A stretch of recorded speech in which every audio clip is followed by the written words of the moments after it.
চুরিহাট্টায় অগ্নিকাণ্ডে ক্ষতিগ্রস্ত এলাকার সবশেষ পরিস্থিতি জানাতে এই মুহূর্তে সেখানে আছেন রিপোর্টার খান মোহাম্মদ রুমেল।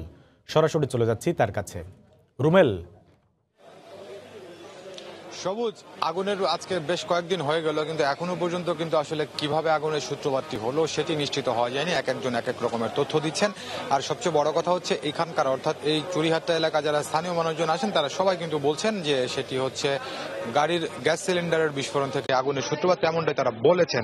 তো এই মাত্র এখানে স্বরাষ্ট্র মন্ত্রণালয় থেকে যে তদন্ত কমিটি গঠন করা হয়েছে সেই কমিটির যিনি প্রধান তিনি ঘটনাস্থলে এসেছেন, তিনি ঘটনাস্থল পরিদর্শন করছেন।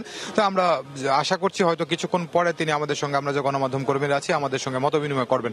তবে এখানে একটা বিষয় সবুজ আমি আপনাকে দেখাতে চাই, সেটি হচ্ছে যে যেটি বলছেন স্থানীয় লোকজন যে গ্যাস সিলিন্ডারের বিস্ফোরণে এই অগ্নিকাণ্ডের ঘটনাটি ঘটেছিল।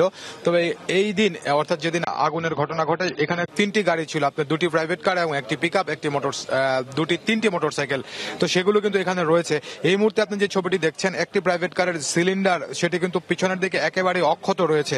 অর্থাৎ এটি কিন্তু স্পষ্টই বোঝা যাচ্ছে যে এই যে গাড়িটি, অর্থাৎ যে গাড়িটিতে সিলিন্ডার অক্ষত রয়েছে এটির সিলিন্ডার তাহলে বিস্ফোরণের ঘটনা ঘটেনি।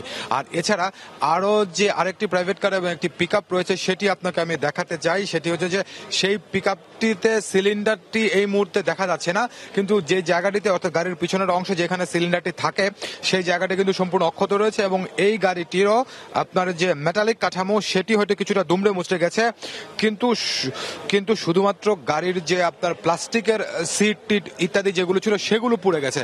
তো এইখানে যারা আপনার তড়িৎ যন্ত্র প্রকৌশল বিশেষজ্ঞরা আছেন তারা যেটি বলছেন, যদি সিলিন্ডার বিস্ফোরণের ঘটনা ঘটতো তাহলে গাড়িটি কিন্তু এরকম অক্ষত থাকার কথা না, গাড়িটি সম্পূর্ণ ছিন্ন ভিন্ন হয়ে যাওয়ার কথা। তো বিশেষজ্ঞদের ধারণা যে সিলিন্ডার বিস্ফোরণের ঘটনা ঘটেনি, তাহলে আগুনের সূত্রপাত কিসের মাধ্যমে হলো সেই প্রশ্ন স্বাভাবিকভাবে আসবে।